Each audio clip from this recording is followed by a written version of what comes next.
Greetings. This is Derek Kwan, Executive Director at your Lead Center of Kansas, and welcome to this latest episode of Leadership Conversations. And this is exciting because this is our very first conversation with a special guest who is residing in Asia right now, and specifically Hong Kong. And we are so honored to have with us today the Principal Flute of the Hong Kong Philharmonic Orchestra, and that is Megan Sterling. Welcome, Megan. How are you today? Hi, Derek. I'm great. Thank you. Yeah, Thank and you. Megan, for folks that are watching, she has been the principal flute player with the Hong Kong Philharmonic Orchestra since 2002. And you may notice by her accent that she is originally from Australia, and she has been a prize winner throughout the entire world with her flute playing. And also, from what I understand, is an incredible educator as well, both at the Hong Kong Performing Arts Academy as well as the university also in Hong Kong. So, Megan, we are so excited to have you with us because we at the Lead Center, we love, of course, great artistry, but we also love artists who are incredible educators as well. Oh, thank you. Thanks. Yeah, there's great So, enthusiasm in students in Hong Kong. Very enthusiastic. Yeah. excellent. Have you, just out of curiosity, have you ever been to Kansas before? In- I've never been to Kansas. okay, got it. Well, No, I've only been to the States a couple of times, but my husband is American, so yeah, his mother still lives there and sister, and so we visit every couple of years, but that's only been maybe 3 or 4 times. very cool. Okay, great. Yeah, well, welcome to Kansas virtually.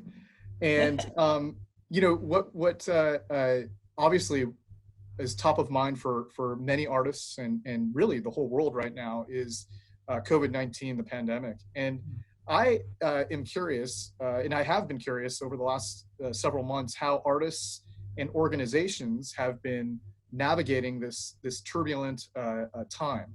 And so, my first question for you is, how has the Hong Kong Philharmonic Orchestra adapted to this period of uncertainty?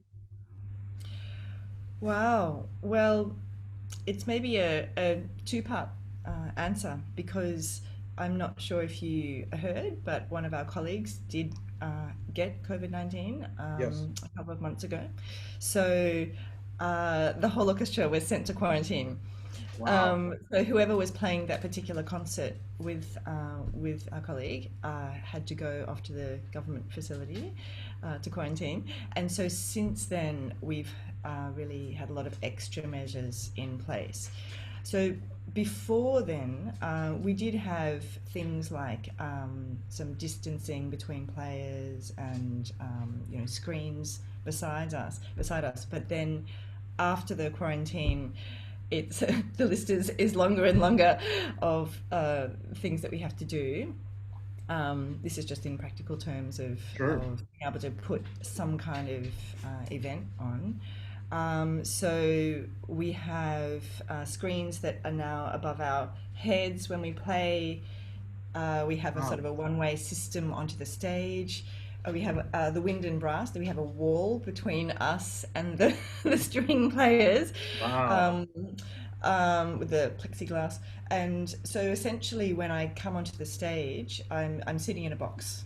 So each Wow. player is in a box with a screen either side and behind and in front, as well as the distancing of the chairs. Wow.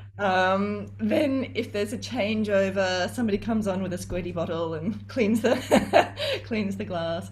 Um, and Probably the main thing, and possibly the most important thing, is that each player, before every week of rehearsals starting, we have to have a test.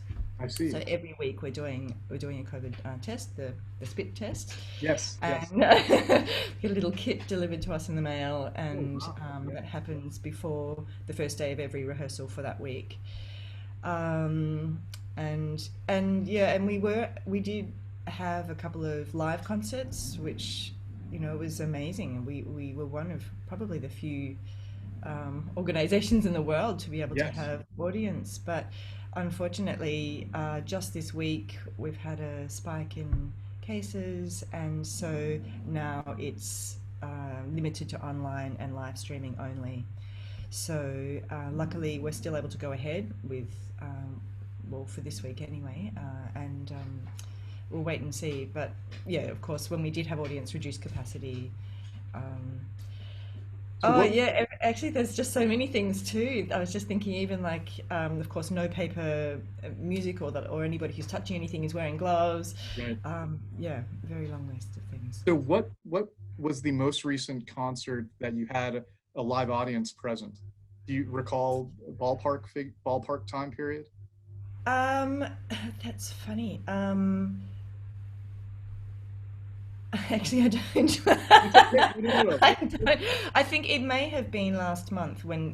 when we had, when our colleague, it was after that concert that Uh, he was tested and told that he had the COVID.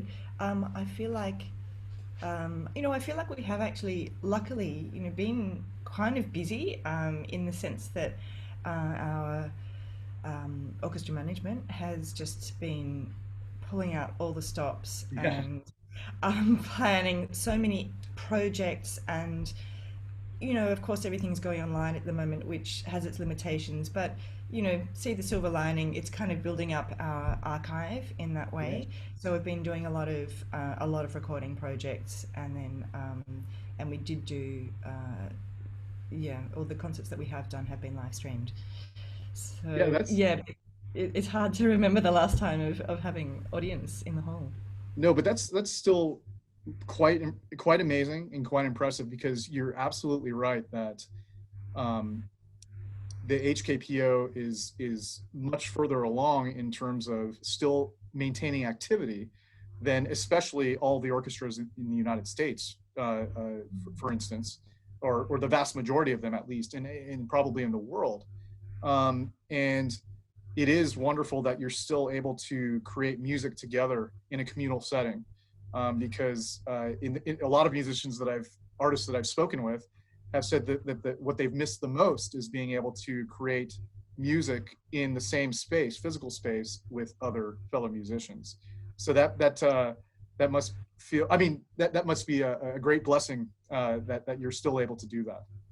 Oh, absolutely. I mean, I feel so lucky. I feel so lucky to be able to keep playing, because I just know there are so many amazing musicians just sitting at home in the living room, can't wait to get back to it, and they just can't, because things have been cancelled or shut down. And I think you don't go into music unless you love it and it's part of your life. It's not just a job, it's your hobby and your love. And so that's what you love to do. And I'm really, really, really super grateful that we can keep some things ticking over. That's wonderful to hear, and I'd like to touch upon the digital projects that you were mentioning a little bit earlier, and I've been fortunate enough to view some of those, and they're fantastic. And I think it's the hashtag Fill Your Life with Music, with Phil being PHIL, like for the Philharmonic. Is that Yeah, right? correct. Megan has a wonderful video with featuring a Mozart flute quartet, I believe, with fellow members of the Hong Kong Philharmonic Orchestra, and I believe all the the string players are wearing masks, I believe, during that video.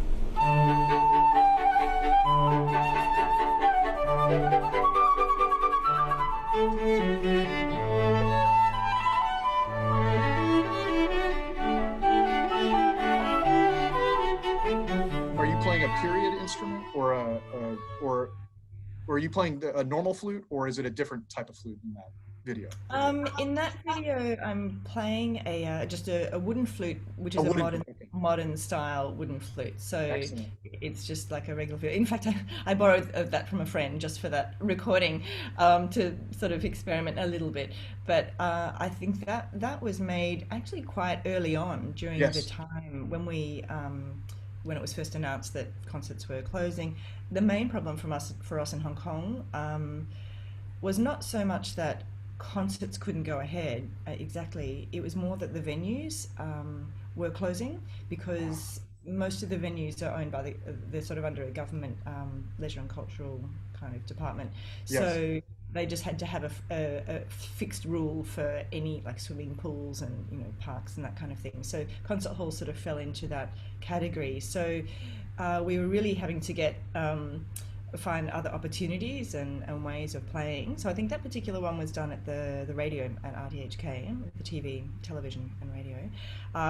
But since then, we have been able to get back into the concert hall and do a lot of full orchestra, live streamed events, and also, yeah, they've really stepped up the recording with like recitals and other chamber music and that sort of stuff, which has been, yeah, which then the orchestra's been able to be in charge of the the recording That's and great. presentation of those. Yeah. No, that's wonderful. And another video that I really enjoyed was one featuring your family, and including your husband Christian Goldsmith, who's a trombone player, right, in the Hong Kong Philharmonic Orchestra, and I Yeah. believe your dog makes an appearance too, I believe, and your daughter, right? Yeah. So, but I think that's wonderful, because I think in this day and age, uh, uh, symphony orchestras and large ensembles need to really become a lot more part of the community as a whole. And it's so helpful when the community can get to know the musicians in a different way, right? Instead of just knowing them from performing, behind that fourth wall on stage, but getting to know them as people. And I think that video we'll show a little bit of an excerpt of that on this video, I'm sure. But it's just a wonderful peek into your wonderful life. So was that fun to participate in, or was it? Yeah, well, actually, I think that was again one of the very first things we had Yeah, a message from our manager. This had really, I'm not even sure whether other places had really closed down yet because Hong Kong, we did we've been in this holding pattern for maybe a lot longer than some other places. So it was meant to be just a very off the cuff impromptu kind of thing. So we just thought, well, we're going to go out for a walk with the dog. So I love we'll it. put the phone on and record it. But no, but it's been. I think you're right. It's really. I think. Well, I remember growing up in Australia and seeing the Melbourne Symphony Orchestra because I'm from Victoria, Yes. and you get to know the players and you see, oh, that person's had a baby, and oh, that person's Yeah, married to him now, and, and that person's retired, and you really become part of that orchestra family, and I think that's really important. Of course, when you play in an orchestra, you're very aware of that. That's one of the great things I think every orchestral musician will just love. That's one of the best things, obviously aside from the music, is actually your colleagues. You just oh love yeah. to work with your colleagues, and after many years you develop a kind of synthesis and understanding, and or as one of my colleagues describes it, professional mind reading. So sort of happen and fall into place, and it's nice when you can kind of have that connection with the people who come to the concerts as well, and they can become part of that family. I love it. I love it. And in this day and age, just the whole sense of community in all of its meanings and definitions is so important right now, because of physical distancing, social distancing, and having a sense of belonging in some way, shape, or form is so important for anyone's mental health, and to be able to find that sense of belonging through music and through an ensemble that I'm sure there's been people that have been big supporters and fans of the HKPO for many years, and being able to watch those live streams and see you on the computer screen brings a lot of peace and comfort and solace to people that you probably are not aware of. So thank you for continuing, and thank you to the Hong Kong Philharmonic for continuing to do all they can to produce wonderful artwork. That's just great to hear. Um, I think you're right actually about that. I think this has been a very very isolating time yes, for everyone really, and so yeah, I agree with you that it's just so so important. I don't think I think human beings are of course, I like to have time on my own as well, but Of course. essentially, I think we're social beings, and it can really start to get out of balance when you're not really seeing people and seeing your family and friends and connecting with people and having shared experiences. And definitely, music is a big part of that. I love what that term you use, shared experiences, and is so important. I think human nature, humans yearn for that shared experience. And, um, even though in that shared experience, each person might have a completely different interpretation of the art they are viewing or that is listening to. That's the beautiful part of it, is that Mm. it impacts folks in such a unique way because of their past life experience. And we really need that shared experience back right now. I know that for a fact. Throughout the world, especially right now, in the United States, there's really none of that going on.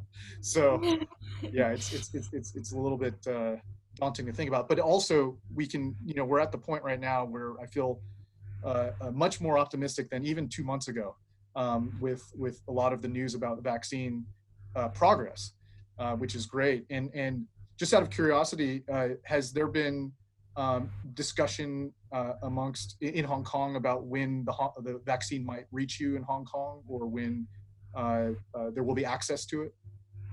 Yeah, interesting question that you should ask that, because we had a meeting with one of the top health advisors in Hong Kong a couple of weeks ago, and he said that it won't make it to Hong Kong until at least June or July. Oh, So wow. that's kind of the earliest they're looking at. I don't know exactly why that is, or what's behind that, but that was his opinion. So Interesting. I think I tend to think that even if it's right there available next week, I'm not sure if the average person can go out and get it immediately. I'm sure there'll be a kind of trickle down effect. Exactly. So yeah, I think we're probably looking in terms of the Hong Kong Phil and playing an orchestra and music, uh, definitely until for the rest of the season, we'll be adapting week to week, I think. Yes. No, no, yeah. And we're absolutely in the same boat here. We've been approaching the future in 2 month chunks.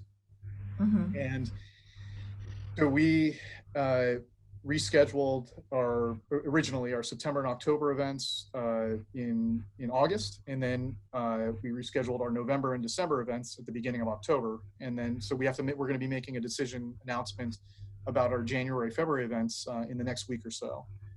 So it's certainly a big maze to try and navigate, a big puzzle, but but the arts mean so much right now, because like I said before, people, in this time of solitude, in this time of being alone or isolated, you can find that peace and solitude in the arts and music especially.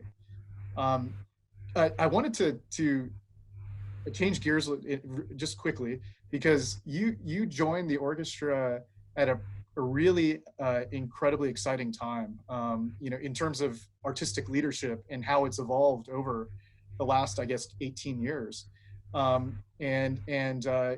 I bet there are many orchestral musicians who might be a bit envious of the all the musicians in the Hong Kong Philharmonic Orchestra, who now are uh, able to collaborate with the incredible Jaap van Zweden, and who is not only the conductor for the Hong Kong Phil, but also for the New York Philharmonic now, which is pretty incredible. So how has, I guess, do you mind sharing a little bit about I guess, the trajectory or the feeling that evolved over the last 18 years? Because it's certainly an incredible story. Sure. Well, actually, when you first started and mentioned when I joined, I thought you may have been referring to SARS, Oh, which oh, which was that's happened the year that I joined. yeah, yeah. Oh So, man, so it wasn't such an auspicious beginning, because I was working in New Zealand before coming to Hong Kong. So I was in, beautiful, healthy New Zealand, and yeah, came to like Hong Kong, and with 0 cases, right? I mean, yeah. Wow. Exactly. So, and then I arrived in Hong Kong, worked for a couple of months, and then we had several months actually that was cancelled because of the SARS virus that was in Hong Kong, and then gradually that passed through, and we picked up with the season. But you're right. At around that time, the music director who was there at that specific time was leaving, Yes. and that year or the following year, Edo de Waart was Yes. appointed, so Dutchman, Yeah. and then actually while he was the music director, Jaap did actually come out and conduct the orchestra, because believe it or not, he's not been conducting that long when you Right. think about it. I mean, he's Right. conducting his course. He's incredible musician and lifelong career as a musician, but as a Yes. specifically conducting, it's not such a huge length of time. So I think we were. Good practice for him to come and conduct while Ada was here, and then of course he's had this amazing trajectory and was able to come back, more, and the orchestra just really connected and responded to his style. He's a strong leader, and I think it's sort of. I think he gave the orchestra a lot of confidence because it maybe it's a. I'm not sure if it was a collective mindset, but we'd had always sort of been a little bit.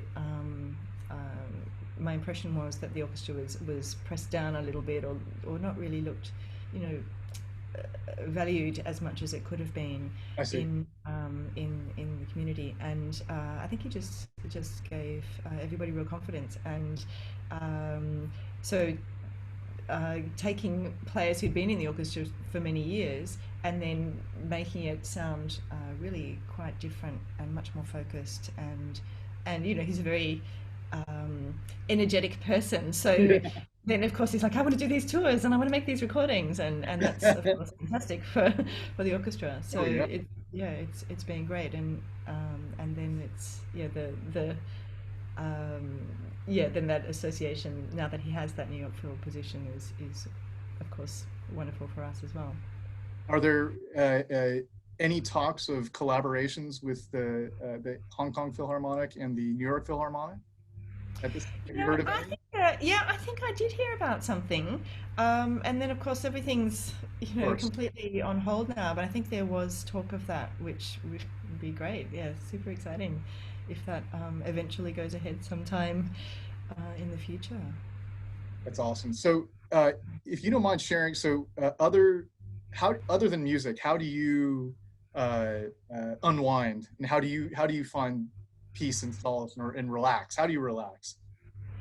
Oh, well, um, I mean, well, I suppose, yeah, a silver lining to this time of basically not being so busy is that I've had more time at home, because I feel like it's been a very busy time. So, um, honestly, having time to practice properly is Yes. a real pleasure. It's really Yeah. nice to be able to set aside that time and spend time with your instrument and sort of do some housekeeping and get some momentum with some personal playing. But probably the main thing that Christian and I have discovered since this uncertain time is trail running. Oh, Yeah, wonderful. we've always been sort of keen road runners, but we just have been learning how to trail run, and it's completely different, completely Really? different to road running. Wow. Okay. Wow. So So that's impressive. That's yeah, awesome. it is quite amazing that there's this whole world that existed that I wasn't aware that was on my doorstep, literally on my doorstep, because I'm lucky enough to live in on an island, on one of the large islands of Hong Kong. Yes. It's very beautiful, big mountains, and so we just run up the mountain. That's It's that's wonderful. I mean, it's and you're it's a wonderful that you're finding a positive outlet That's both good for you and for your body as well, mentally and physically. So, I'd like to first of all thank you so much again, Megan Sterling, the principal flute of the Hong Kong Philharmonic Orchestra since 2002.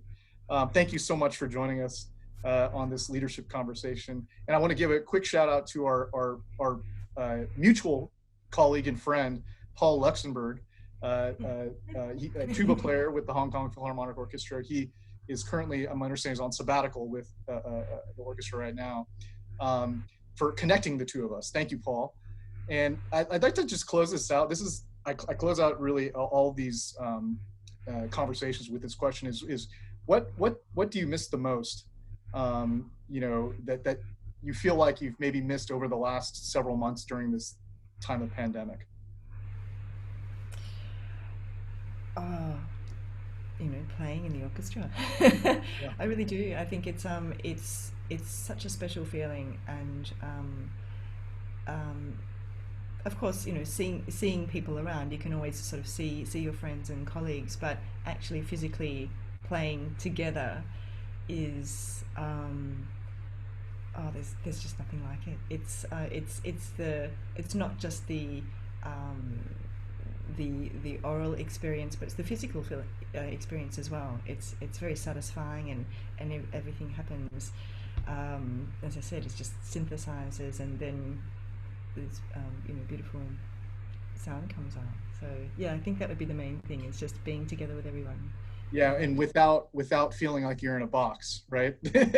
Oh, I have to say, look, I'm very grateful that we've been able to find a way to go ahead, but look, it's horrible. I'm not going to sugarcoat it. I hate it. It's Right, so frustrating. It's very, very frustrating. You can't hear anything, right, and yeah, it's just you can't hear anything, and you have a right. very distorted sense of your sound. So yeah, even though we're physically on the same stage as others, it's not the same experience at all. Yeah, what you were describing sounded like basically isolation booths during a recording session, for everybody. Exactly. Yeah, you're absolutely right. Yeah, exactly. It is exactly like recording studio, and so in that sense, you have to think, okay, so this is a different craft. It's just a different type of skill. It's not the usual skill of playing in orchestra. It's something different. We have to work out how can I do this? How can I learn this way? Well, Megan, thank you so much for your time once again. You have been such a gracious guest, and we look forward to keeping track of the wonderful, wonderful accomplishments of you personally, as well as of the Hong Kong Philharmonic Orchestra. And we wish you and Christian and your entire family good health, prosperity, and safety as we enter the new year. So thank you so much, Megan. Oh, thank you, Derek, so much. It's been a pleasure. Thank you.